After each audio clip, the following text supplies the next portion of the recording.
Saúdos, como están? Benvidos a unha nova entrega dos Diálogos pro século XXI que organiza o Grupo Correo Gallego e cos que queremos darlles resposta ás inquedanzas, ás preocupacións que teñen vostedes, que temos nós como cidadáns. Hoxe sentan connosco o director executivo do Plan Estratégico de Santiago, o catedrático Luís Caramés, e o alcalde da capital de Galicia, Agustín Hernández. En riba da mesa, os retos que ten por diante a nosa cidade neste comezo de semana.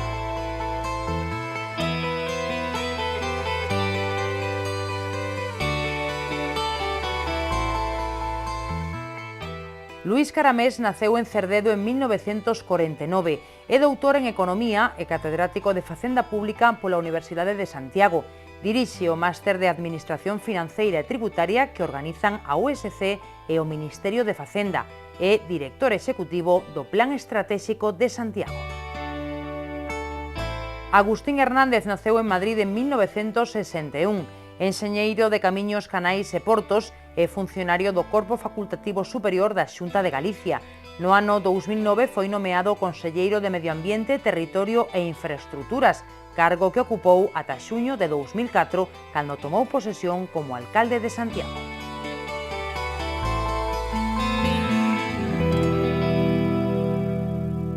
Santiago de Compostela, que é a capital de Galicia, é unha cidade por rematar, unha cidade que asumiu a capitalidade da nosa comunidade autónoma, que pois ten un nivel de infraestructuras aceptable por riba da media de moitas outras cidades da súa magnitude, do seu tamaño, que pois ten un plan xeral que permitiu un desenvolvemento, é certo que foi pois paralizado pola crise inmobiliaria, e, en definitiva, creo que agora o que toca é pois conformar esa cidade que está no chan, que está no plano, pero que está sin rematar, no ámbito físico. Necesitamos infraestructuras que levamos moito tempo demandando, a ampliación de autopistas, as conexións cos parques empresariais. O parque empresarial da Sionlla é evidente que chegou tarde, porque tamén foi pois afectado pola crise económica, pola falta de impulso da nosa economía, e, polo tanto, é unha cidade para rematar no ámbito físico, pero creo que tamén é unha cidade para rematar no ámbito social. É unha cidade que necesita creerse que é o centro real de Galicia, que pode ser o punto de equilibrio do norte e do sur, que pode concentrar unha ampla zona que non soamente a propio termo municipal e os municipios do redor, sino que pode pois chegar a Ribeira, a Melide, a Sigüeiro, a Ordes, incluso a Estrada, Odeza. É evidente que toda a comarca de Odeza perdeu a súa vinculación con Pontevedra e que hoxe por hoxe a vinculación territorial desa comarca é co centro de Galicia, con Santiago de Compostela. E, polo tanto, ese é o gran reto que ten a nosa cidade, que é liderar unha zona que pode pois sumar ao redor dos 400.000 habitantes e que pode ser fonte de riqueza e de prosperidade a marxe do que é a propia actividade administrativa propia da Administración Autonómica, posto que temos que ter claro que en Santiago temos empresas punteiras, referentes do sector alimentario, referentes do sector tecnolóxico. Pois hoxe mesmo estiven pois visitando Gamelsa, unha empresa do grupo Televés que pois ten tecnoloxía punteira na iluminación viaria, na conformación de pezas metálicas, tórculo no sector das artes gráficas, que está pois mudando a súa liña de negocio. Polo tanto, Santiago é unha cidade que require, por unha banda, rematar a súa estrutura física e, por outra banda, pois reivindicar o seu peso no que é o equilibrio territorial de Galicia. Esa é a miña visión desta cidade. E, polo tanto, ese é o gran reto que temos non solamente para os próximos 4 anos, sino creo que para moitos máis anos. Ao final dese plantexamento depende, creo, o futuro e a prosperidade desta zona do noso territorio. Sí, Santiago, eu creo que como todas as cidades patrimoniais que teñen un patrimonio tan importante e que, polo tanto, na súa historia sempre tuveron algo da súa vida ao abeiro desta característica, moitas veces se deixan ir pensando que, por un lado, isto é algo que nos dou a historia, por outro lado, que sempre vai a durar e que sempre vai a estar aí, non? Por iso, eu creo que a cidadanía debe ser consciente de que falla unha certa idea da cidade e loitar por esa idea unha especie de liderazgo compartido, non? Un liderazgo compartido que ten que ser, por un lado, o propio Concello, e por outra parte, pois, as asociacións de cidadáns, a cidadanía mesma, etc., para, por un lado, garantir que esa herdanza se vai manter no tempo, pero mellorala e potenciala, non? Entón, nese senso, eu creo que hai algúns temas polémicos aunque haxa un certo consenso en col de que son vectores activos da cidade que van a permanecer aí, non? Por exemplo, o tema do turismo, non? O tema do turismo, non só en Santiago, senón en outras cidades patrimonio, a propia cidadanía, en algúns momentos, polo uso de certos espazos que poden estar incluso conxestionados, hai unha certa reacción da cidadanía a un determinado tipo de turismo, non? E isto é moi perigoso porque, en primeiro lugar, as cidades patrimonio da humanidade son o que di ese nome, son da humanidade, que non son dos seus veciños, son de todo o mundo, non? Pero hai que compatibilizar o uso turístico, o uso cultural, probablemente tamén facer algunhas derivacións e completar esa demanda turística non só a améndoa da catedral, porque aí é onde se produce unha conxestión que acaba pois molestando a veciñanza, non? Por lo tanto, eu creo que hai que diferenciar e potenciar outros espacios distintos da catedral. A mí chama moita atención cando falas con grupos de turistas, etc., ou cando levas a algún convidado, por exemplo, a Colexiata de Sar, e se admira de que ali non haxa xente. De feito, me parece que incluso hai algúns problemas para financiar pois algunhas das actividades que ali se fan, non? E iso non sei a que distancia estará desta améndoa, non? Pero, dende logo, en termos de calquer cidade un pouco grande, está moi perto, non? Por lo tanto, este asunto da xestión do turismo, eu creo que debería de que esa saturación física non produza ese rexeitamento por parte da población local, non? Eu eso resumiría como habitar o espazo, pero habitar tamén o tempo, non? Eso é difícil de xestionar, pero creo que debía ser unha especie de reto, non? Esa probablemente é unha das dicotomías que decía un alcalde desta cidade, dicotomías da cidade de Santiago de Compostela. Por unha parte, hai unha unanimidade ao respecto das épocas, digamos, gloriosas do turismo, incluso dos estudantes na cidade, que eso xeraba riqueza, xeraba actividade, pois a cidade todo o mundo consideraba que estaba millor cando tiñamos moitos máis alumnos na nosa universidade e moitos máis turistas, e os turistas pois pernotaban máis días. Esa mesma xente que está de acordo nesa riqueza que significa para a nosa cidade o turismo, pois tamén manifestan o seu rexeitamento pois os problemas inherentes ao turismo, os ruidos. É un aspecto no que temos que ser capaces de buscar un punto de equilibrio entre esa realidade turística patrimonial da nosa cidade e tamén ese obxectivo de que o noso casco histórico non sexa únicamente un punto de venda de produtos de ocasión, prácticamente un parque temático ligado a camisetas e a produtos fabricados en Asia, non? E que poidamos buscar un enriquecemento do noso casco histórico. Nese sentido, nos dende o Concello temos algunha reflexión en relación, por exemplo, coa posibilidade de fomentar as actividades ligadas á artesanía, non? É curioso, tive en ocasión fai uns días de estar en unha tenda aberta por unha artesana da nosa cidade, veciña de Santiago, que na Argalia de abaixo ten un comercio que funciona de xeito absolutamente exitoso a través precisamente das novas tecnoloxías, de ter contacto cos hotéis e, sobre todo, de ser capaz de poñer no mercado un produto que compite e que é apreciado polos turistas, non? Esa posibilidade de incrementar a actividade artesana no casco histórico, ese traballo que temos que facer ao respecto da área urbana de Santiago, a nosa riqueza, o Barbanza, por exemplo, a Ría de Noia, o Deza, Tabeirós, Terra de Montes, creo que pois presentan unha riqueza e un atractivo que podería xerar capacidade de pois que a xente estivera máis días na nosa cidade, polo tanto, incrementar o número de pernoctacións.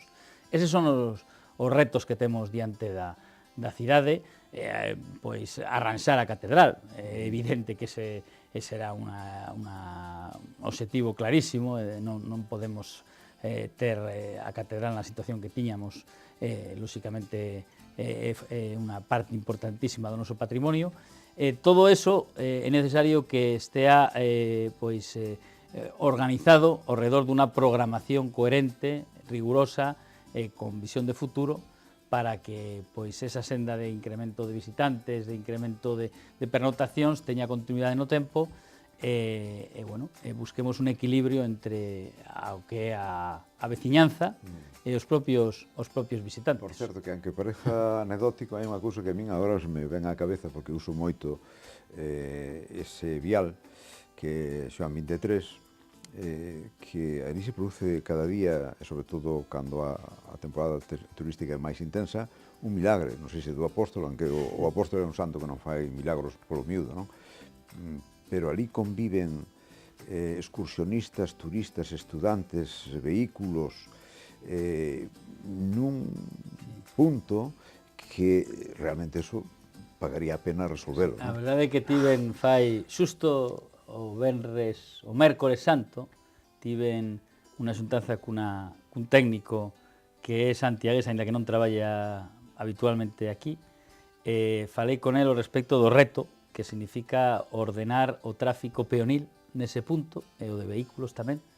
Teño en riba da mesa unha proposta curiosa, innovadora, creo que barata, que non require modificación, digamos, física en canto a facer obra, digamos, de formigón ou, digamos, que rompa o equilibrio patrimonial que temos nese punto. Teño falado con el para encargarle o proxecto para facer algo que, como non ten, digamos, un custe excesivo, estamos a falar, en todo caso, sustancialmente menos de 100.000 euros, son cartos, pero non son... Creo que é unha cuestión que sí que, porque é o punto máis delicado do acceso ao casco histórico. Tendo en conta que esa mistura do que é a obra da pérgola, do parking de Xoán 23, a entrada en San Francisco, no que é o propio acceso hacia o Obradoiro, na miña opinión é das millores, digamos, diseños técnicos que misturan o innovador co histórico. Esa pérgola en diminución dende casi o auditorio ata a entrada do casco histórico é un deseño inigualable. Claro, chega aí e temos un problema. Temos un problema clarísimo entre os vehículos, os turistas, os estudantes, que hai moitísimos, e ese é un punto... Que, por certo, agora que falas dos estudantes, no seu momento se falou de que, claro, se a Facultade de Medicina iba para o Campus Sur, ao lado do hospital, que ese edificio se podía utilizar para outros usos. Eso me leva a tamén algunha consideración ligada á cidade antiga que ocorreu en moitas cidades, que foi un erro, de que as cidades se restauraban moi ben, eran casi, de película, pero ás 3 da tarde fechaban, non? Porque, claro, ou estaban dedicadas a unha actividade administrativa ou a unha actividade bancaria, etc. Ese risco non podemos correr en Santiago, de momento non existe, pero, por exemplo, se non houbera estudiantes que pasaran por aí, a Facultade de Medicina, non houbera ese fluxo, pois realmente sería moito menos viva. Pero tamén ese risco ocurre se nós facemos un parque temático na cidade antigua, porque hai que, evidentemente, estas camisetas hai que vendelas, o que sexa, non? Esta actividade é lexítima, pagarán os seus impostos e teñen dereito, non? Pero o que non podemos facer é que aquilo se convirta precisamente nalgo que logo non teña vida a partir das 7 da tarde, que sexa unha exposición, non? Iso me parece a min que é moi importante, eu creo que aí o alcalde é sensible a ese asunto, non? A verdade é que dende que cheguei á alcaldía, probablemente das cuestións que ocuparon máis tempo na alcaldía foron ou un dos temas que ocupou máis tempo foi o traslado a todo o que está ligado á operación tanto de galeras como da facultade, como enfermería, como odontoloxía.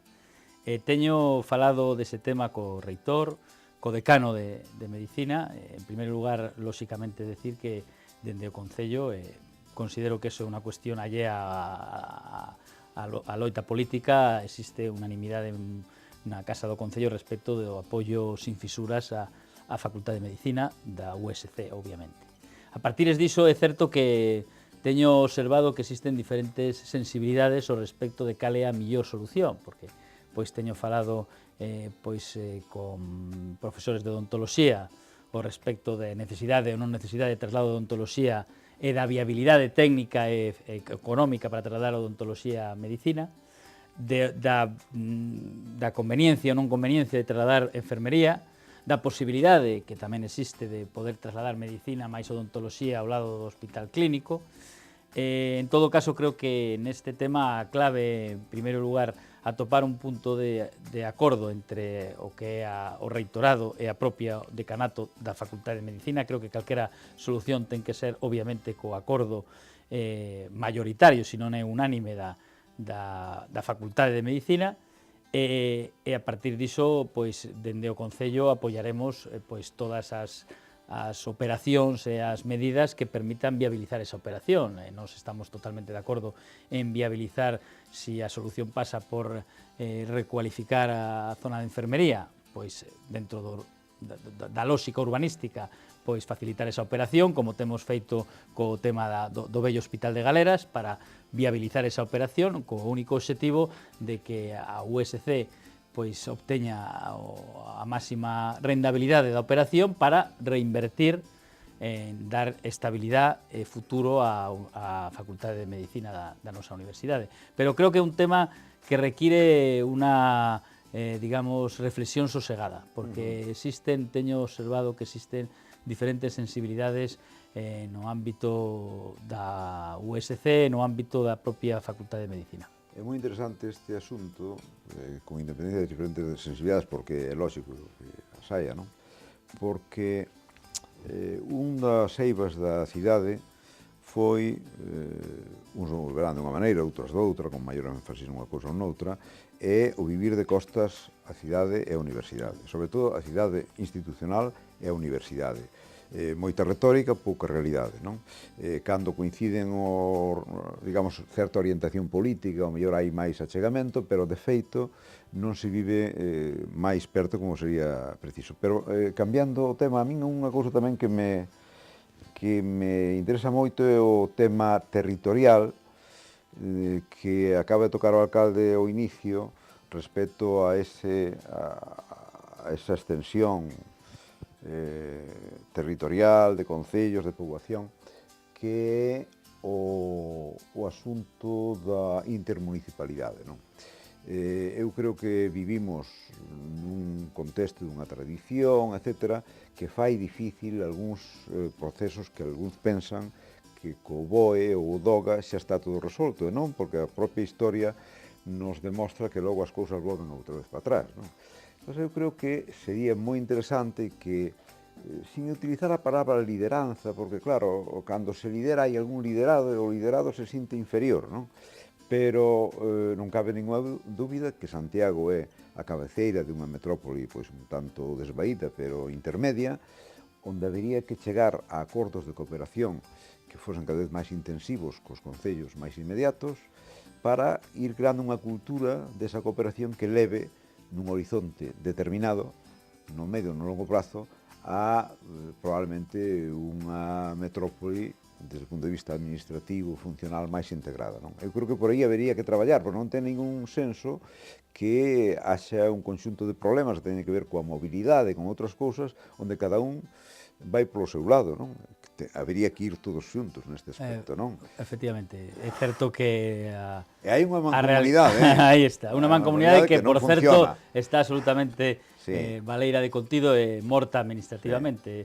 A realidade política choca, desgraciadamente, con esa realidade territorial que está recollida nas directrices de ordenación do territorio, que é froito da realidade das infraestructuras, da vida cotía das persoas que traballamos aquí. Eu tiven durante moitos anos a miña residencia en Teo e facía a miña vida laboral e social e de ocio en Santiago, obviamente, como moita xente agora, pois incluso fai a súa vida laboral en Santiago e a vida persoal en Coruña, e dentro duns días entre Vigo e Coruña pois haberá unha conexión pois como a que ten moitos barrios de Madrid co centro, non? Esa realidade bueno, está digamos evolucionando, pois figuras como o Plan de Transporte Metropolitano contribúen a ese cambio. Costou eso tamén, Costou e costa, porque de feito, por exemplo, pois en Vigo aínda anda a Xunta pelexando coa discusión de que ten que pagar o Concello de Vigo respecto do custe do transporte metropolitano, cando é evidente que os cidadáns dunha área metropolitana teñan mellor mobilidade, repercute obviamente en toda a área metropolitana, pero na cidade máis importante dela, obviamente máis, proporcionalmente, non? De feito, en Santiago foi a primeira área na que implantamos o transporte metropolitano, está totalmente asumido pola cidadanía. Nese sentido, pois, o servizo de bombeiros, o servizo de abastecemento de saneamento é evidente e é unha realidade que en Santiago depuramos as augas fecais do Milladoiro, obviamente ese é un servizo compartido. Santiago dá suministro de auga a parte de Teo e de Ames, Ames recibe a auga de Teo. Esas son cuestións que están totalmente asumidas e que funcionan con normalidade.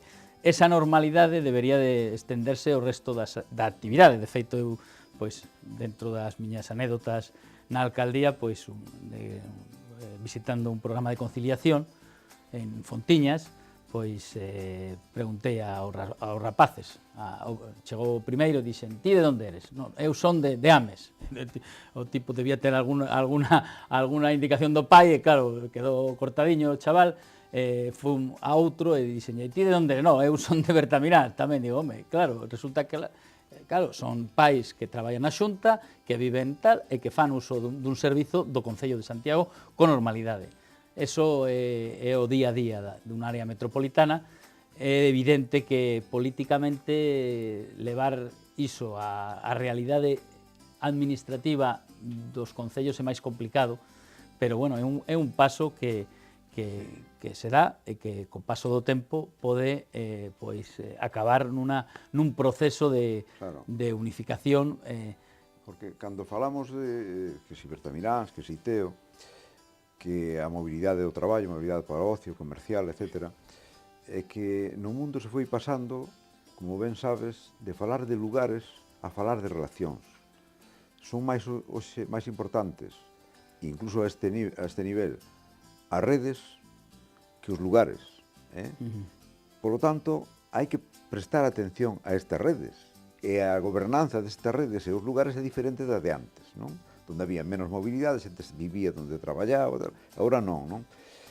Temos a desgraza de que ímos sempre un pouco con retraso, non? Probablemente pois pola cultura, a costumbre, a tradición, o diseño administrativo, porque de feito nós se superpuñéramos un plano de realidade económica e a súa funcionalidade e a realidade institucional local, non se compadece. É dicir, temos un continuo por debaixo e por riba unha especie de división que é imposible poder xestionar nin planificar, porque a realidade trascende esos límites e os límites siguen sendo como mínimo do 19. Tamén é certo que a nosa veciñanza, a cidadanía con carácter xeral en Galicia, e por suposto en Santiago, que é parte de Galicia, ten un sentimento de pertenza moi arraigado. Claro, por eso, o señor de Figueiras é de Figueiras, claro, non é de Santiago. Claro. Por sair do noso concello, un familiar meu que é de Beade dice: non, eu son de Beade, non,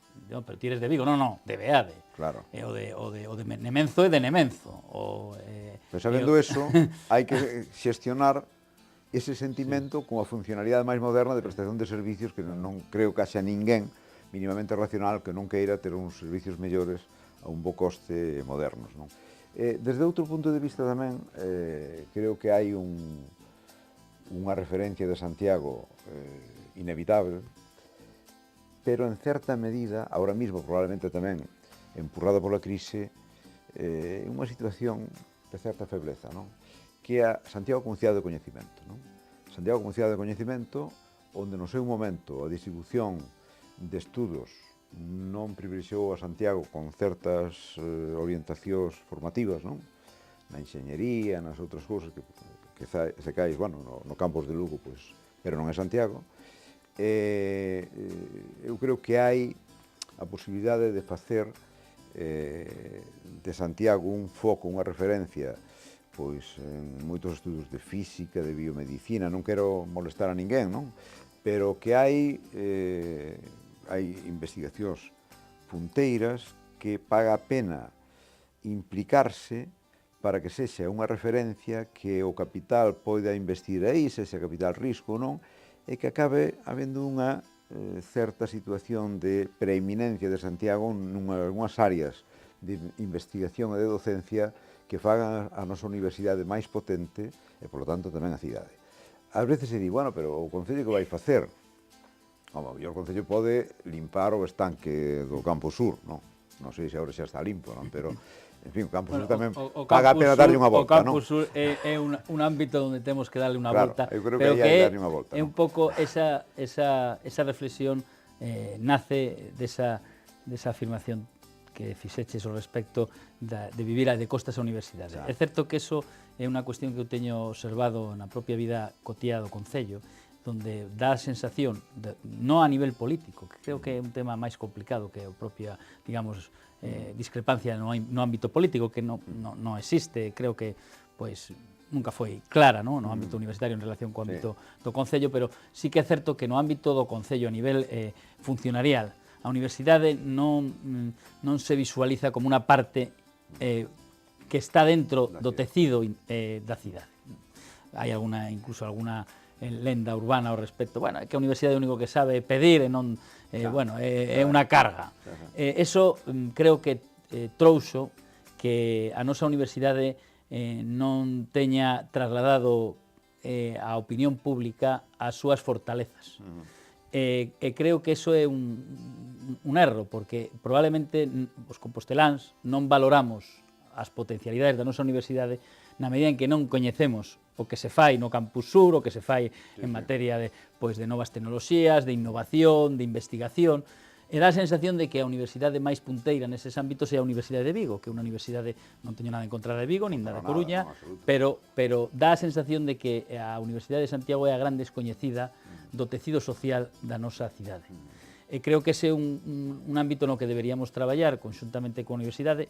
Unha parte tamén é esa, chegar a un acordo, agora xustamente remata un convenio que se asinou no ano 2005, creo que foi, que remata no 2015 para regular o IBI e as actuacións do Concello no ámbito da universidade. Temos que renovar ese convenio. Lóxicamente o Concello non pode tampouco comprometerse a arranxar todas as cuestións que teña pendentes a universidade, pero creo que o Concello ten a obriga de colaborar coa universidade dentro dunha relación leal para arranxar o Campus Sur, que sexa unha parte da cidade que estea nas debidas condicións, que agora mesmo non o está, e a partir diso colaborar coa universidade nunha alianza leal e práctica que permita que a cidadanía visualice que a nosa universidade fixo moito por introducirse no ámbito tecnolóxico, que colabora con empresas, que ten investigadores punteiros, que é unha universidade que captou fondos da Unión Europea para proxectos de innovación, de I+D+I, que é unha universidade que está o día nesas cuestións e que, polo tanto, é unha universidade que ten percorrido e que ten futuro para liderar moitos ámbitos en Galicia. Ese creo que é o gran reto. Agora mesmo estamos nun momento delicado, posto que se está negociando o marco financeiro próximo para estas universidades, polo que tive na ocasión de falar co reitor actual e tamén co anterior. A negociación anterior non foi pois favorable para Santiago, e bueno, agora temos o reto de tentar, a lo menos, reconducir esa situación, non? E tamén no ámbito universitario, que Santiago, que moitas veces outras cidades de Galicia pois retesían aí con que Santiago, tanto no turismo como na cultura, etc., é un referente no mundo. Ese referente acaba devolvendo cousas positivas para o resto de Galicia. Por lo tanto, cando defendemos Santiago estamos defendendo Galicia, non estamos defendendo ningún localismo. Eu creo que iso hai que telo sempre moi presente e suliñalo, non? Pero, por exemplo, tamén a Universidade da Cidade, América Latina, por exemplo. América Latina é unha vergoña que a Universidade de Santiago, con todos os seus esforzos que fai, pois que teñan gañado outras unidades españolas con moita menos tradición de vencellamento con América Latina, sin embargo, bueno, pois aí o Concello tamén probablemente pode facer cousas coa Universidade. Eu teño algunha experiencia negativa, que supoño que este se transformarán en experiencias positivas no futuro, de relacionamento fraternal con cidades históricas de América Latina, que iso acaba apoiando tamén o turismo, é un certo turismo de calidade moi interesante para Santiago, non? Logo, outra cousa que ao fío desto da formación me interesaría comentar é unha iniciativa que se tomara no plano estratégico que se fixera no seu día, que topou con unha limitación de espazo no aeroporto, que era impulsar determinadas formacións ligadas á aeronáutica. Non só a formación de pilotos, son tamén tripulantes de cabina, etc., que incluso nas demandas de Portugal e do norte de Portugal había moita xente interesada, non? Pero naquele momento pois atopamos que o coronel do sector aéreo, pois, en fin, el defendía o seu, o aeroporto vello estaba operativo, que agora está, pois, de exposición, pois aí hai espazo. Sabes, merecería a pena darlle unha volta a estas formacións aeronáuticas, porque hai unha certa tradición en Santiago tamén. Naquele momento había un dos mellores mecánicos que xa te debeu pasar a aposentarse, a retirarse, non? Darlle unha volta a este tipo de... O Concello ten cousas que facer aí. Polo menos, darlle unha pensada, non esperar ao que vayan a facer outros, non? Aí, eu creo que hai unha oportunidade na formación no ámbito aeroportuario. Unha oportunidade que agora se completa con un espazo que, a través de unha negociación, podía utilizarse a mellor en parte, porque hai aí unha cousa que está a pasar, eu penso, non sei. Me parece a min. Sí, no, ese é un dos retos, dos moitos que temos, decir, ninguén discutiu, eu tive na ocasión de estar na primeira pedra e tamén na inauguración da nova terminal. De aquela fai tempo, pois falábase da segunda pista para o aeroporto de Lavacolla, ninguén cuestionou eses plantexamentos. A posteriori é moi fácil criticar o que se fixo, non? Insisto que eu estive na primeira pedra e na inauguración, e a nova terminal é unha oportunidade para Galicia, non para Santiago, para Galicia, e a partir diso é evidente que habería que atopar unha saída para a bella terminal que está ali, que é unha instalación baleira e que, lóxicamente, ten a súa degradación co paso do tempo.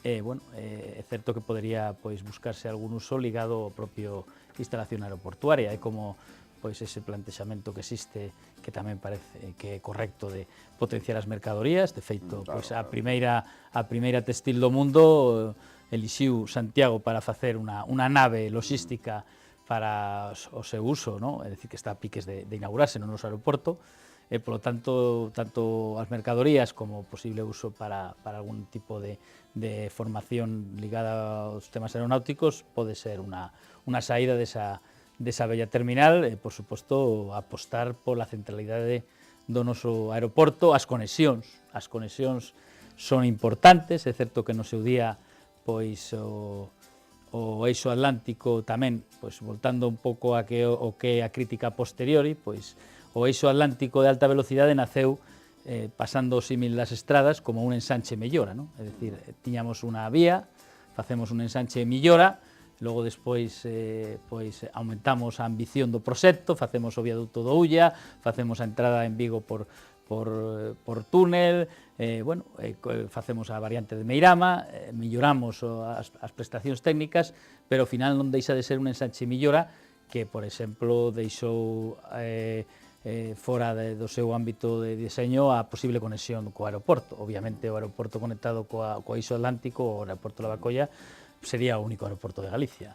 Bueno, eso non foi así, temos 3 terminais, temos o Eixo Atlántico e, por exemplo, a conexión dende a estación de tren a través do autobús media hora co aeroporto, a posible millora das conexións do aeroporto de Lavacolla co resto das cidades, coas villas, pois melloraría a accesibilidade, a intermodalidade, a partir diso, pois aumentaríamos a competencia e incrementaríamos o número de usuarios. Os aeroportos, xa non vou a insistir, perdín toda a esperanza, eu penso que só a chegada do AVE e todo iso pode resolver o que os políticos non resolveron, eles saberán por qué. En calquera caso, nós temos que loitar por Santiago, pero Santiago relacionado con Galicia, sin dúbida. Hai un punto no aspecto cultural que é tamén polémico, pero como está a decir o noso alcalde, as cousas a posteriori pois sempre se resolven mellor, se teoriza sobre como se tiña que ter resolto, pero antes, non? A Cidade da Cultura. A Cidade da Cultura é a súa conexión con Santiago, non? Porque a Cidade da Cultura, en primeiro lugar, bueno, destos investimentos ten habido moitos, e, desde logo, moitos con moito menos sentido que a Cidade da Cultura. Pero, bueno, Santiago podería discutir co resto de Galicia investimentos deste tipo, é dicir, xunto con outros, comparando con outros, e elexir no seu momento, pero non se fixo, a Cidade da Cultura está aí, e, polo tanto, Santiago ten que rendibilizar esa e Galicia tamén, é dicir, sería unha loucura non sacarlle produto a esta infraestructura, non? Ten ese problema de ligazón coa cidade física, a mesma ligazón física, que incluso se pensou en poñer un teleférico, non? Pero aí hai cousas por facer, e por encher ese contenedor, e porque a cidadanía se sinta que iso é algo que é da cidade. Eu acabo de visitar fai uns días esa exposición que hai tan interesante, non? Pero non vexo eu ali pois moita asistencia tamén. Eu probablemente igual que o alcalde vou a pé, pero non sei cales son as frecuencias tampouco dos autobuses, se iso está publicitado. Realmente a Cidade da Cultura é como unha especie de bulto que lle saiu a cidade e non se sabe moi ben, non? Por lo tanto, eu creo que eso hai que darlle un uso moito máis intensivo e ir legitimando a cada vez máis, unindo a cada vez máis a cidade, que sexa un lugar máis de visita e que teña e defendela, non? Bueno, sobre ese tema eu teño unha opinión persoal e como alcalde. Penso que si vivimos o que dita a idade media dos españois e dos galegos, veremos rematar a Cidade da Cultura, porque creo que ao final, a través de incrementar a actividade, de incrementar pois o que se fai ali, de xerar pois diferentes iniciativas nese ámbito, pois haberá un momento, cando se poida, lóxicamente, que alguén rematará eses edificios e conformará o que é esa realidade da Cidade da Cultura, non? Sería moi fácil para o alcalde pois coller a bandeira de a Xunta ten que rematar a Cidade da Cultura, a min dame igual o custe que teña, e bueno, collo o primeiro posto da manifestación e xa está. A verdade é que probablemente nese aspecto a miña experiencia de 6 anos na Consellería pois matiza a miña belixerancia ao respecto de pedir algo que sei que é imposible hoxe por hoxe. Pero sí que pois teño demandado a Xunta os datos do número de visitantes, por exemplo, incrementos sempre dende a ano da súa apertura de máis do 10% de número de visitantes dun ano respecto ao anterior. Por exemplo, o número de persoas que traballan pois de xeito habitual na Cidade da Cultura, non soamente a Antega ou a unidade, a Secretaría Xeral de Cultura, sino tamén pois empresas como Telefónica que instalaron pois unha zona de traballo nese espazo, e polo tanto vexo que a Cidade da Cultura incrementa a súa actividade ano tras ano. Ese é o camiño para que a Cidade da Cultura pois sexa un punto de referencia, que haxa por exemplo, persoas que falaron conmigo que demandan transporte público porque necesitan acceder á Cidade da Cultura, por exemplo, dende a estación, porque acceden a Santiago dende Vigo a través do tren, pois demostra que xa existe unha actividade, a propia biblioteca. A partir diso, é evidente que temos un problema de difícil solución, que é a conexión física, non somente coa autopista, que probablemente teña aspectos positivos, pero tamén algún aspecto negativo, porque podería obviar a conexión coa cidade, o paso da xente pola cidade, a integración da Cidade da Cultura na cidade, e logo despois, sí que é certo, eu teño accedido á Cidade da Cultura en coche, a pé, en bicicleta, é complicado atopar unha conexión, penso que probablemente pase por millorar, existe xa un transporte público, o autobús urbano pasa pola Cidade da Cultura, pero é certo que é unha liña circular que dá moita volta, non é operativa. Probablemente haberá que millorar esa conectividade do transporte público, incrementar o número de actividades. A celebración do WOMES demostrou que é posible facer un evento de carácter cultural no Museo da Cidade da Cultura e acoller ese evento con un éxito total, non? Agora esa exposición do Camiño, e polo tanto esa é a liña de actuación, e insisto, penso que se temos ese horizonte vital de 80 anos, máis ou menos, pois poderemos contemplar como a Cidade da Cultura é un proxecto rematado que é capaz de integrarse na cidade. Tamén é certo que habería que pois incrementar o atractivo da Cidade da Cultura en relación cos turistas que chegan a Obradoiro. Alguna vez falamos incluso de pois habilitar algún tipo de transporte directo da Praza do Obradoiro á Cidade da Cultura que facilitara pois que as persoas que están en Santiago accederan á Cidade da Cultura e pois claro, un punto como o que fai o tren o tren turístico, que eso ten moita demanda, non? Algo parecido. Algo parecido, sí. O tren turístico de feito é unha fonte de ingresos para o concello. Pero acaba de dicir algo o alcalde que é interesante como un lema xeral, que tanto a Cidade da Cultura, por suposto, pero todo o patrimonio é para uso, pero tamén para transmisión. É dicir, as xeracións futuras teñen dereito a isto, por lo tanto, nós temos que ser moi cuidadosos co que facemos, en todo caso, ter un valor acrescentado, pero non facer tonterías co patrimonio que temos, non? Outro punto tamén de reflexión que me parece que é importante, que tamén foi moi tocado pola propia crise, é todo o sector do audiovisual, que eu creo que Santiago é unha cidade privilexiada neste senso, porque nela radica, por exemplo, a Compañía de Radio e Televisión de Galicia, estaba tamén o centro, está aínda, non? O Centro de Televisión Española, pero como demandante a Compañía de Radio e Televisión de Galicia, pero ao mesmo tempo creando un certo ambiente de empresas, hasta agora moi pequenas, moitas delas, pois, con un ou dous traballadores, pero que había un certo ambiente do audiovisual en Santiago, non? Eu non sei se isto se perdeu, se se pode darlle pulo outra vez, sin utopías como outros lugares de España onde tamén fixeron cidades de non sei que, de non sei cantos, que logo estaban superdimensionadas, foi un investimento excesivo.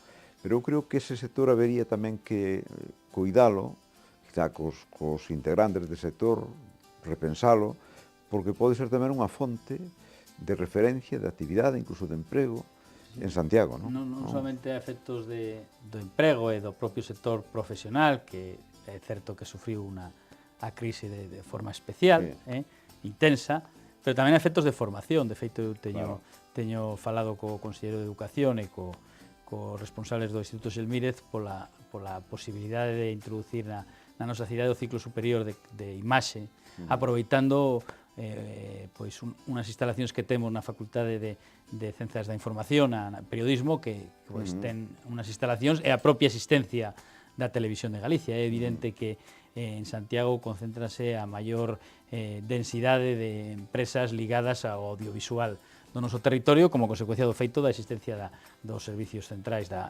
nosa televisión autonómica, non? Ese é un campo que obviamente ten moitísimo percorrido. De feito, no seu día existía unha planificación respecto dun polígono especial para ese ámbito. Probablemente agora pois poidamos recoller esa necesidade dentro do propio polígono da Sionlla, posto que obviamente temos espacio baleiro nese ámbito, pero é unha das oportunidades, igual que o sector das novas tecnoloxías. Temos en Santiago, pois, por exemplo, e moita xente non coñece que unha compañía do noso concello pois xestiona todo o servicio de atención ao cliente, creo que é de Vodafone, o sea, que non é unha cuestión menor. Temos unha concentración de empresas de novas tecnoloxías por riba do resto das zonas urbanas de Galicia, e, polo tanto, Santiago é certo que é patrimonio, que é turismo, pero Santiago tamén é unha cidade pois que acolle ámbitos tecnolóxicos que presentan moitísimo futuro. E, por suposto, tamén unha cuestión importante é todo o tema ligado á cultura. A cultura, tanto as novas tecnoloxías, a cultura pois de cuestións ligadas a audiovisual, pero tamén a cultura tradicional. Ahora que falas de cultura, eu me lembro que fai, pois eso, 5, 6, 7, quizás 10 anos, éramos moi optimistas pensando, mira, temos unha rúa, a Rúa das Fundacións, porque empezamos na Fundación Granel, seguimos pola Fundación Caixa Galicia de entón, a continuación Torrente Ballester, tal, logo as cousas foron como foron, unos ten fondos, outros mudaron de non sei. Pero é verdade que isto tiñámoslo que potenciar, que valorar, non valorizar. Porque isto ademais remataba, isto é un tema tamén polémico e creo que de desafío, no Museo da Cidade. Naquel momento nós pensábamos que sería bo levar para aí o Museo Luís Iglesias, pero as cousas cambiaron, o Museo Luís Iglesias está máis perto, non sei se está máis perto ou non, pero está ali na zona de como se chama, de Vite, non? Da finca esta Simeón, non? E se fixo un museo da cidade, non sei se se chama algo máis. Museo das Peregrinacións e da cidade. Porque o Museo das Peregrinacións está arriba. Está arriba, sí. Entón, eu creo que este tipo de oferta cultural tamén habería que coordinala e dinamizala máis. Temos os da Peregrinacións, o da cidade, o Museo da Cultura Galega, temos o Centro de Arte Contemporáneo, temos o Luís Iglesias, seguro que temos o Museo de Terra Santa que teñen os franciscanos. Darlle iso tamén unha certa coordinación maior, máis visibilidade. É verdade que moitos turistas preocupados de certos ámbitos culturais pois buscan, pero outros non. E se lle pode ofrecer ao mellor nos hotéis, ao mellor existe, eu non sei, porque na cidade un non utiliza moitos hotéis, non? máis que para algunhas cousas, pero esa información que sexa accesible, horarios, etc., e que os museos teñen un contido, me parece que o Museo da Cidade non sei se ainda non está suficiente, está o contenedor, non está tanto o edificio, pero non está o contido. Entón, eu creo que aí tamén darlle unha volta a isto dentro da política cultural, porque temos uns activos moi interesantes, non? Que postos en máis valor tamén poderían ser... É evidente que tamén temos moitos actores, porque está o Concello, as diferentes fundacións, a Xunta, a coordinación é a chave de prácticamente todo. Porque coordenar non é só pedir fondos, tamén é certo, non? Implicarse na xestión. Implicarse na xestión. Santiago, penso que o que necesita é alguén que sexa capaz de ilusionar a cidade, cun proxecto creíble, realista, que sexa capaz de visualizar para eses veciños as potencialidades que temos, consecuencia da evolución do territorio, da nosa realidade do século XXI en relación co que acontecía fai 20 anos, ou cando eu comecei a traballar, obviamente, a situación era totalmente diferente, e a partires diso que os propios veciños de Santiago crean nas súas potencialidades, non require nada máis. Bueno, a palabra lobby, que é moi recurrida e moi interesante, eu teño falado deso, do lobby da cidade, pero non tanto en constitución explícita dun lobby, como poden ser en Estados Unidos, que son recoñecidos, están aí, se sabe que se fai lobby, pero está, digamos, que formalizado, como un pouco a maneira de sentir Santiago e de traballar por Santiago pois ante as distintas instancias, non? A instancia da Xunta, o Goberno Central, etc. Non? Que é un pouco o sentimento de Compostela interiorizado no cidadán, nas asociacións de veciños, nas institucións que aquí residen ou traballan, cun certo senso de unidade cando se trata de mellorar a cidade. Isto se pode interpretar como que a Cámara de Comercio e outro fan un lobby, pero eu máis ben falaba de espallar esa cultura de un certo consenso sobre cousas moi importantes que pagaría a pena que as distintas institucións foran na mesma dirección e, polo tanto, aqueles dos que dependan parte ou en todo unhas decisións, pois saiban que a cidade está realmente unida na demanda dese servizo, desa mellora, etc. Non? Nese senso de que, no fondo, este senso de lobby é a traducción operativa da cidadanía, de ser cidadán, non só residente, non? É un pouco esa idea.